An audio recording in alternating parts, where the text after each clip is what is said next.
Olaemi is a powerful voice raising awareness about embodied carbon, net zero initiatives, and carbon literacy. So he's going to talk about freelancing, and as we all know, that Nigerian Institute of Country Surveyors is collaborating with the Green Building Council of Nigeria to be given knowledge about how to go on about whole life carbon assessment and what have you. So maybe he will shed more light on that, and it is an entire area of opportunity where you can choose to further your education as a quantity surveyor and also to widen of the horizon of your income. So welcome, sir. You have the floor.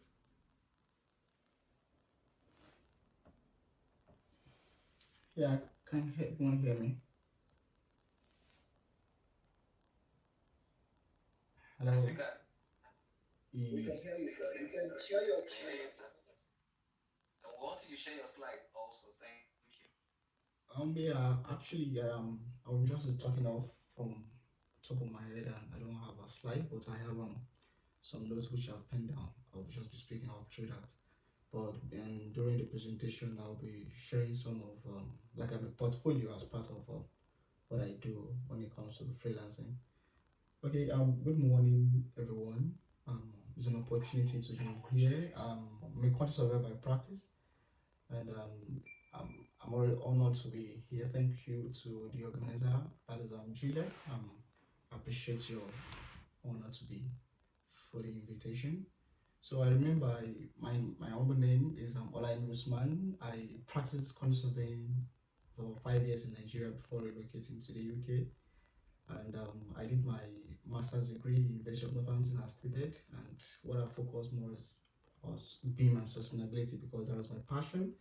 And when it comes to freelancing, it's something I've been doing right from when I was in the university days, and I know the impact, and I know how it's able to help me to survive. So I'll be talking from the first-hand experience today because it's what I've been doing. And I've been allocated about 20 minutes for this call, so I'll be using about 15 minutes for a conversation and 5 minutes for questions and answer.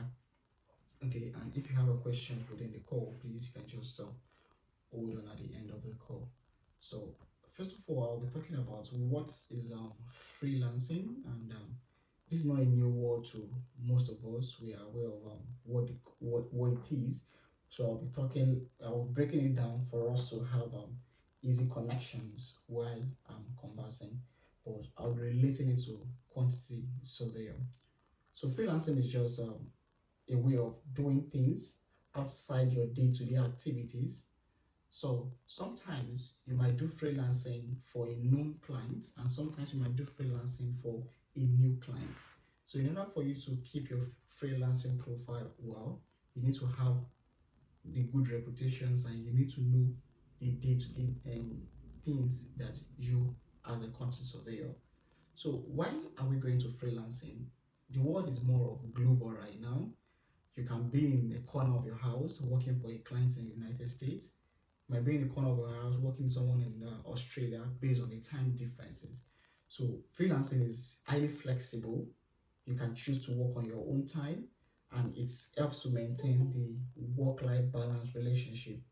And I put it to you that we all know that when you, even as a consultant in Nigeria, sometimes you get some freelancing job or like a side gig job that is even more than your salary. I could remember one of my biggest gig when I was in Nigeria. I was earning about, let's say, approximately about 200,000, and I got a side income about 500,000 for just for a project. So you can see freelancing is always a win-win because it comes with a high earning, but we all know that it doesn't come every time like that. But when it comes, it's always in a high earning. But and there are challenges to around to that because you need to understand how to manage your time, how to set priority, your time management, all those things you need to do that before you try to go for freelancing. And I will always tell you that you see, consulting practice is a global practice. That if you are in Canada, you're in the United States, even any place in North America, QS is still QS, but the name might be different. In the UK right now, you rarely hear quantity surveying. You usually hear cost managers. but it's still same thing. But in Nigeria, we hear quantity surveying. In the US, you rarely hear cost managers. You usually hear like probably estimators or cost engineers and the like. So QS is the practice still remains the same, but there's a little differences between them because every country has its own unique nature of practice and how the industry is being structured. I can remember when I relocated a few years ago, all our understanding about the measurement of block is just measurement of concrete block. But when it comes to the UK, when you are doing that in the UK, you need to understand that you are not just measuring the block or the brick alone. You are measuring the insulation with it in the same square area. So these are the little things. But if you understand the little basics of quantity surveying, the length, breadth, height, measurement, and the takeoff, you can easily walk around anything. And when it comes to freelancing, you can also apply those knowledge to talk to people who are outside the shore of your country. Okay, so when we talk about freelancing, what do you need? What are the core skills you need? So, as a quantity surveyor, you need to understand, you need to know the cost estimation because understanding the cost estimation, how do you do your measurement? We all know that the world is moving faster now. You should, as a 21st century quantity surveyor, you shouldn't, I don't expect a new generation quantity surveyor to still be using paper and biro for takeoff. I don't expect that. I expect even at the barest minimum, try to convert everything to Excel or use any softwares and the likes. And I could remember while I was in university, I love software right from onset. I could remember while I was in my year three, just I attended Federal University of Technology, Akure. So when I was in my year three, I fell in love with softwares and how to. I was even trying to build software myself, but because I don't have a computer science background, it was very difficult for me and my team then. But I have this flair of doing something in smarter ways. So my first software was an indigenous software, which was organized by one of QS in Port Harcourt, and it's called Domex QS. And that alone launched me to know that okay, you can actually do things in a smarter ways. And from then I've been learning some free softwares. And while I was in university, I used my university account to get some access to softwares. And when I get out, I was opportune to work with forward-minded organizations. One of them is CWA partnership, and I also work with DuFrank and partners. So these are forward thinking organizations that use tools, global tools to practice. So using softwares enhances your workflows. It makes you to get things easily. So those are the skills that you need aside your basic university knowledge of quantity surveying. And you all know that the purpose of going to is doing freelancing. It's to in order to get profit, in order to get money. So you need to understand the business side of it, and that's one of the skills you also require. You need to understand. Okay, if let me use my I'm going for a freelance right now. How much do I charge per square meters based on the particular project or based on location?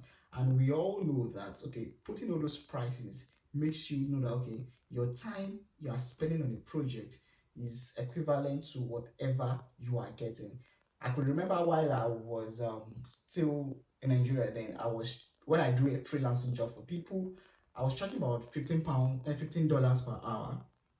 So that alone make me to understand okay, if I'm charging $15 per hour, if I'm doing myself or I'm employing my other colleagues or my friends to do it, we could split it out. You need to understand that whatever business planning you put in on, you should always make profit at the end because when you are spending your time, you can be actually using that time for other things as well. So when we are in Nigeria, we have to buy fuel for petrol for generators. We have to put all those things. So transportation because while I was always anytime I get a freelance job, I don't like working at home. I go to a workstation in Lekki for the serenity, and I pay money for those places. So calculating the on cost, subtract it from whatever you are getting in order to know okay, am I making profit or am I making loss?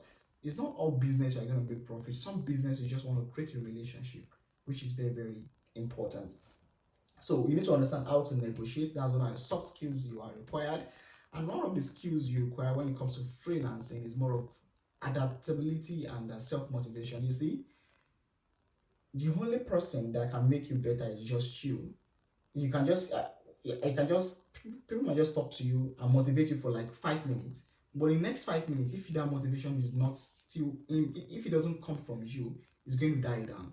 So your greatest motivator, you are the one. So you need to understand, okay, if this month I get about $100 or I get about $50, okay, next month I need to push. But if this month I get about $0, I still need to keep posting my profile there so that people can know. So you need to generate or develop that self-motivation from within, because it's tough out there. You are not the only content surveyors out there. There are people better than you. Look at them, and there are people better than you and people that are better than people. But you need to know your space and know your niche.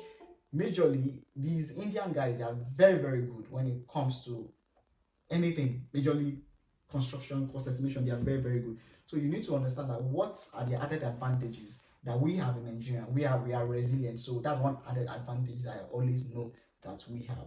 So you need to understand that self-motivation as a soft skills.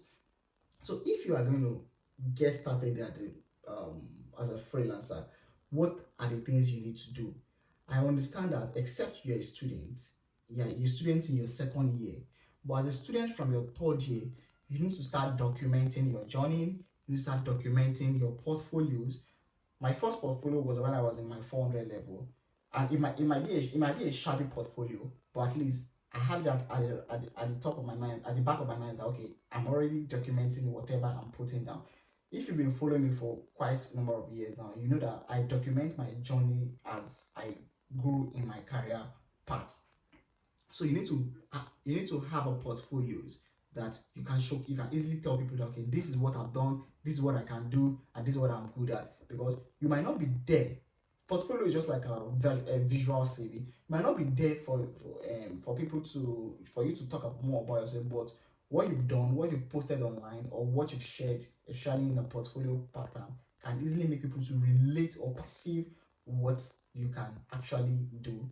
So you need to understand that portfolio design. So I'm going to be sharing at the end of this I'm going to show you one of my recent portfolio which I just designed, and I've been using for like 3 years right now, but I just had to tweak it because I needed to give a client a new update about what I've become in the last few years. Okay, so also one of the things you need to do when you are getting started as a freelancer, it's networking and personal branding. Like I said earlier on, you are your best motivators. You know, we are young people. We might not have the capability in terms of financial capacity to pay people to make a personal branding for us. You are the one to speak about yourself. You are the one to talk about what you can do and your capabilities. So you need to understand personal branding is very, very important with this current economy, global economy we are right now. So and also networking is also a very, very key things. I could remember my second internship while I was in Abuja then was through networking event, and NIQS has been a very, very big organization and big institute that is pushing networking across different levels. So then I paid about student fee, go to networking event about 5K then. Please can you mute the mic, please?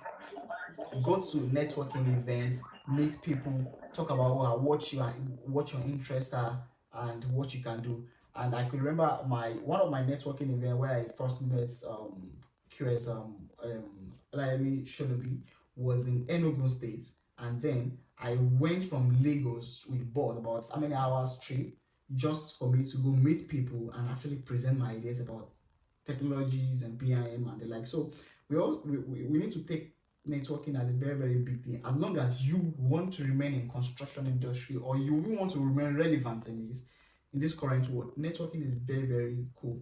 And I don't know if most of us are on LinkedIn. You can only follow me on LinkedIn is Olaimi Usman. You can see I'm a very, very big fan on LinkedIn. I use LinkedIn a lot because I've gotten much value from it and I'm still getting more value of it. Most of the job I get is in the UK is through LinkedIn. And when I came to the UK, then I could remember, I was looking for a place to do internship. I went on LinkedIn. I went on LinkedIn. I look for all the professionals who wants to speak in an event in the following month. I spoke to people under the digital or the sustainability, or I sent a message to them. Okay, this is what I can do. I would like to meet you. That alone, I've created first conversation.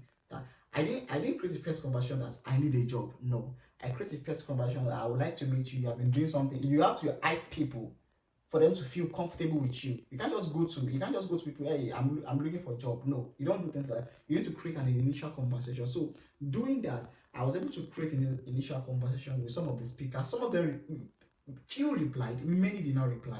That's a good thing. That's a bad thing about it. But going to the networking event, I was able to meet them in person and reintroduce myself. And reintroducing myself, I said, okay, this is where currently I was doing my masters then. I'm doing my masters, and I might be looking for internship in the next few months. So just give them my hints, and you give a follow up. So when it comes to freelancing as well, you can always meet people in a networking event and tell them, okay, this is what you do, and you've helped clients save about probably 1 million naira per month or something. You can just tell them some of your good work you at that point, and they might easily say, okay, can you share me your portfolio? Can you share me your website? I can easily look for you and book you if necessary, or recommend you at that particular point. You don't know what it is, but we should also always try to keep speaking good of ourselves when we speak people. When you see people, we shouldn't be shy. I'm a very, very shy person, but I know that if I'm shy, nobody will gonna put money in my pocket. Do you understand? So we also need to speak good of ourselves and personally brand ourselves more. And the last one is about getting started, is setting up a business. Like, this is easy in Nigeria. It's easy to set up a business. While I was in Nigeria, I have a startup which is called some of you might have heard it, about Prospect Being Firm. I registered under the CAC. It's under quant surveying. So what I do then is more of train in the individuals, companies around technologies and beams and the like. So you do that, you help people solve their problem, you help people get things faster. Because for people to give you money, you need to create value. You need to create value and know the worth of the value you are creating. Some people might create value and they don't know the financial reward that they should get from it. So you need to understand, you shouldn't overbid and underbid yourself, irrespective of thing. Like I mentioned earlier on, while I was in Nigeria, I was talking about, okay, I was getting about $15 per hour. If I'm going to do similar thing right now, I can't get that because I've added value to myself in the last couple of years, and I can't take that alone. So you need to know the level you are, so that you won't overbid or underbid yourself at any point in time. And next now is find how can you find a freelancing job. There are a lot of platforms in which you can find a freelancing job. What I use currently, I use Upwork. Upwork is very, very good because it's more of transparent, and I believe that Nigerians, there are a lot of Nigerians that can do it. And if I could show you my screen, right, my phone, if possible. On a daily basis, there is always a quantity surveying job on Upwork. Not even on an hourly basis, let's say every 5 hours interval, you always see someone probably in Texas need someone that can just estimate, just measure, just take off for a bathroom or a bedroom or a wall tile. These are easy things that we can always do. They always say, so okay, I just need someone to calculate a roof for me. It might be a subcontractors or just little domestic subcontractor or a local contractor that just wants to understand the quantity and the cost impact of this. And we are in a global world. You can't say you don't know the cost of things. You can just go online. What is the cost of reinforcement in the United States? What is the cost of reinforcement in this? You can always get those data because in the Western world, most data are on the most of the common basic data, material data, they are online. You can always gather it and get it anywhere. Well, I could remember one of my experiences. So when I was in Nigeria, then I was working for a Nigerian client actually, but he's based in the UK. Then we were actually building a cost plan then, and we were looking for some price. We had to go to the BCIS website and check some prices, which is free. So these are the things that we need to know when you are approaching. There are a lot of platforms. So like I mentioned, there are Upwork. I think there's a freelancer. I don't usually use freelancer. LinkedIn is there, which is a major thing. And now we can only even TikTok is a job platform that you can only sell yourself and get things like I said recently, I've been trying to build my presence on TikTok, because I believe that people are already getting connections. I might not get a job there, but I might get some connections who might eat so longer term. So also, one of the way you can find job is a direct client contact, which I've talked a lot. You can go to a network and have a direct contact with peoples, and so you can only get job either from your people you know, or people you don't know, or through referrals. Referrals has played a long game. All my job for the past few years right now, referrals has done about 80% of most of the job I've gotten in the last few years, while I was where I started my career in quantity surveying. So the next one here is about challenges of freelancing. You see, it's sweeter when you see people getting money, but you don't know the challenges or what they have been through. There is no glory without a story. Everybody has something to do, except you are into fraud. That's why you can even fraud itself is not even easy right now. People that does fraud, they know the stress they do it for them to get something. But nobody is fraud is always a no at every point in time, especially when it comes to construction or consulting. That's very, very wrong. So one of the challenges in freelancing is income stability. This month you might get a $0, next month you might get $50, or you might get 1 million naira this month, depending on. So there is no stability in the income, and that might put you in a very, very low mood. So I always advise that for you to say you want to go into proper freelancing, ensure that you have a lot of, right, you are your effort you are putting, you are putting 20% of the effort and you're getting 80% of the results. But if that is not, you need to follow the 80-20 rules when you are doing things. So but while I was doing a freelancing, I still have my personal job. I spend the night do freelancing. I do my 9 to 5 job, which is still reasonable, because my freelancing cannot support my lifestyle 100% right now. So I'm just trying to manage it. So we need to understand that there's no stability in those costs coming in, and you need to be self-disciplined. That's one challenge, because you can see some people right now, they are not organized, and when I perceive you not to be an organized person, I just there's this resentment that comes. Just imagine a foreign client, and we Nigerians, we need to understand how to be organized when it comes to even setting up of meetings. Your 5 is 5, your 2 is 2. So those being disciplined about your time is very, very important when you talk about dealing with global clients, and you need to be truthful at everything you are doing. I can't tell a client right now that okay, about 100 meter square is what this block is giving, and they go to the site about 80 meters square. So it will make the client to perceive me in a wrong tone. So we need to understand those self organizing organizations, and when it comes to personal person. So the next one is um the opportunities that are there. Like I said earlier on, the first speaker always mentioned about some of the new opportunities in the new trend, like training. Training is a very, very big thing. You can train people on softwares online. You can train people how to do bill of quantities online. You can train people on how to understand valuations online. So quantity surveying is very, very wide in terms of there are different branches. Like I said earlier on, I started as a quantity surveyor. I branched to BIM, training BIM, implementing BIM in companies while I was in Nigeria. There are companies in Nigeria right now where I worked in Franca Partners. We use BIM. So country and companies in Nigeria is actually doing it. But are you ready for it? And when I got the job at Dufrank and Partners, then it's not that I learned it on the job. I know it before I got the job. So you need to understand. You need to know your value before people can actually bring you on board. So like I said earlier on, you need to understand whatever you can give. So there are opportunities in terms of being, and currently right now I work as a cost and carbon consultant with Donald Townsend. So this is a new niche.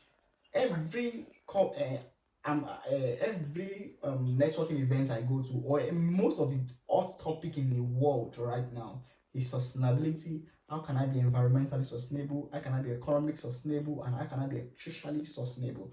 So these are the three pillars of sustainability. So you need to, as a construction, obviously we are going to looking at the environmental sustainability aspect of it. So what I do is to help clients to reduce their carbon impact by, first of all, calculating, because QS are good with numbers. We are the best persons to actually do this job. but you see people from architect background, even engineer, people from even business background doing this carbon accounting as a thing. So QS is this is a new niche when it comes to the global world. And just to put that in context of freelancing, my recent freelancing current job I'm currently doing on Upwork, the client requires a LCA calculation, that's a life cycle assessment calculation for a building. So, and it's already happening, but are you ready for it? Do you have the necessary skills? It's not just about you having the ideas. Everybody has ideas. Idea doesn't pay bills. Do you know the core job? Do you know how to do it? That is what you need to understand whatever you're doing. And I like and the one of the webinar I did a few months ago, when you talk about sustainability, there are three tools. One of the common tools people can actually learn to do it is a one-click LCA. One-click LCA is not free actually, but you can get the student license or you can even get the temporal license just for you to understand about it and get a certification around it. Share it out. Don't close your mouth. Whatever you do, share it out so that people can know, people can recommend you. You can't be at the close under your closed door and expect miracles to happen. Miracle doesn't happen those ways. Money doesn't come that way. You need to show value for people to pay you. Okay. So that is one of the opportunities you see. BEAM, which is technology aspect, and sustainability, which is a BEAM, which is the technology aspect, and sustainability, which is the environmental aspect. So we need to understand and build skills around that.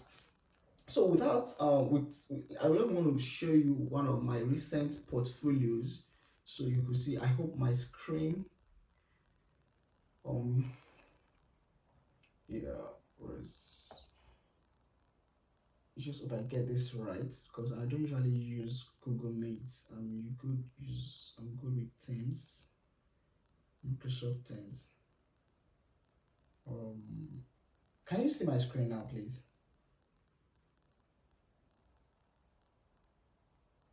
Hello. Oh, okay. Not yet. Not yet. Oh, 1 minute. Not yet.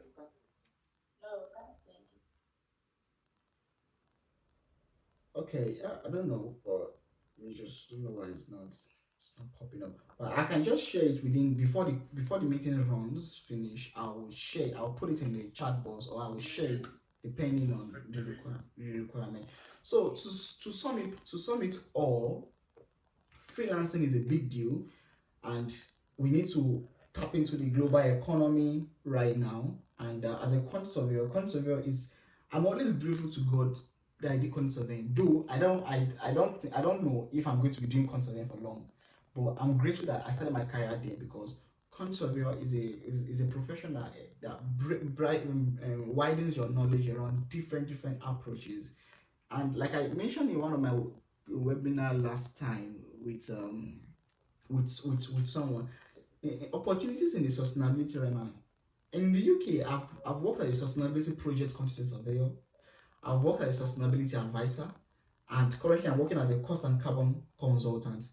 Now that is the sustainability aspect. When it comes to BEAM aspect, you have 5D BEAM specialists. In Nigeria, I was working as a QS and a 5D specialist then because I was able to use some tools to get some things out and organize a global platform for us to have a collaboration and share data, 3D models and the likes. And also as a quantity surveyor right now, we need to understand that in the technology aspect, there is a new rule currently I'm seeing in the UK. It is being asset management. So we need to, as QS, we have understanding of materials. That alone is enough for us to move in different directions of this industry. Because when it comes to sustainability, is all those materials that are actually accounting for. When it comes to BIM, the information that BIM is everybody's talking about is the I in the BIM is the information. Those informations are the materials in the building. So we need to expand our knowledge and broaden our scope because the world is very wide and we can always tap in this global economy.